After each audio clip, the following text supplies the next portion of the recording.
Hello, ഞാൻ ഇന്നിവിടെ കാണിക്കാൻ പോകുന്നത് ഒരു പാൽക്കഞ്ഞിയാണ് കേട്ടോ. നമ്മളെ വീട്ടിൽ നിന്ന് ഉണ്ടാക്കിയത് പാൽക്കഞ്ഞിയാണ്.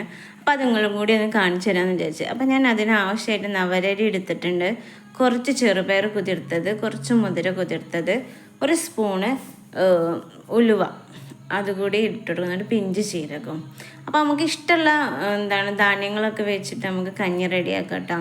നമുക്ക് ചെറുപയർ മാത്രം ഇട്ടാൽ മതിയെങ്കിൽ ചെറുപയർ മാത്രം ഇട്ടിട്ട് നമുക്ക് കഞ്ഞി വെക്കാം.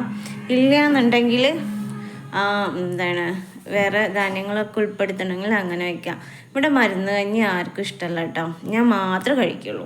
അപ്പോൾ പിന്നെ എൻ്റെ ഹസ്ബൻഡിനും മോൾക്കും ഒന്നും ഇഷ്ടമല്ല. അപ്പം ഞാൻ പാൽക്കഞ്ഞി വെച്ചാൽ പിന്നെ അവർ കുടിക്കും. അപ്പോൾ അതുകൊണ്ടാണ് പാൽക്കഞ്ഞി വയ്ക്കുക. എന്തെങ്കിലും നമ്മളെ ശരീരത്തിൽ പോഷകം ചെല്ലണ്ടേ.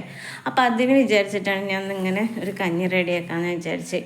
അപ്പം ഇതിന് വേറെ പ്രത്യേകത ഒന്നുമില്ല, നമുക്ക് എപ്പോൾ വേണമെങ്കിലും ഉണ്ടാക്കി കഴിക്കാം. ഞങ്ങൾ ഇടയ്ക്കിടയ്ക്ക് ചെറുപയർ ഇട്ടിട്ട് കഞ്ഞി ഉണ്ടാക്കി കുടിക്കാറുണ്ട് കേട്ടോ, അത് നല്ല ടേസ്റ്റാണ്.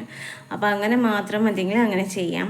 അപ്പോൾ ഇനിയിപ്പോൾ ഇതിലേക്ക് ആവശ്യത്തിന് വെള്ളം ഒഴിച്ചു കൊടുത്തിട്ട് നമുക്കൊന്ന് വേവിക്കാൻ വെക്കാം. ഒരു 5-6 വിസിലടിപ്പിക്കുക കേട്ടോ. ഇതെല്ലതും കൂടി ഒന്ന് വെന്ത് വരാൻ 5, 6, 7 വിസിലടിച്ചാലും കുഴപ്പമൊന്നുമില്ല. എന്നിട്ട് വെന്തതിന് ശേഷം പിന്നെ നമുക്കൊരു തേങ്ങയുടെ പാലിട്ടാം. ഇതിന് നമ്മൾ എത്രയെണ്ണം എടുക്കുന്നത് അതിനനുസരിച്ചിട്ട് പാലെടുത്താൽ മതി. അപ്പോൾ ഇതാ കുക്കറിൽ 5-6 വിസിലൊക്കെ അടിച്ചിട്ട് നല്ല വെന്ത് വന്നിട്ടുണ്ട്. അപ്പോൾ ഞാനത് അതിനാവശ്യമുള്ള ഉപ്പൊക്കെ ചേർത്ത് കൊടുത്ത് നല്ലോണം ഒന്ന് ഇളക്കി മിക്സാക്കി കൊടുക്കുക.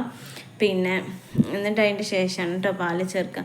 പാല് ചേർത്തിട്ട് ഒന്ന് ചൂടാക്കി, നമ്മളെ ഈ വെന്ത സാധനം ആയത് കാരണം നല്ല ചൂടിൽ തന്നെ ആയിരിക്കും. അപ്പം അതിൽ ഇനി പ്രത്യേകിച്ച് ചൂടാക്കേണ്ട ആവശ്യമില്ല.